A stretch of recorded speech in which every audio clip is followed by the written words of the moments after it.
یہ قرآن وہ رستہ دکھاتا ہے جو سب سے سیدھا ہے، اور مومنوں کو جو نیک عمل کرتے ہیں بشارت دیتا ہے کہ ان کے لیے اجر عظیم ہے، اور یہ بھی بتاتا ہے کہ جو آخرت پر ایمان نہیں رکھتے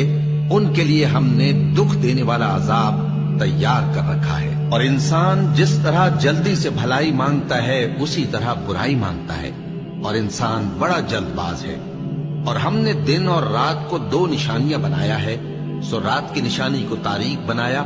اور دن کی نشانی کو روشن، تاکہ تم اپنے پروردگار کا فضل یعنی روزی تلاش کرو اور برسوں کا شمار اور حساب جانو۔ اور ہم نے ہر چیز کی بخوبی تفصیل کر دی ہے، اور ہم نے ہر انسان کے اعمال نامے کو بصورت کتاب اس کے گلے میں لٹکا دیا ہے، اور قیامت کے روز وہ کتاب اسے نکال دکھائیں گے جسے وہ کھلا ہوا دیکھے گا۔ کہا جائے گا کہ اپنی کتاب پڑھ لے، تو آج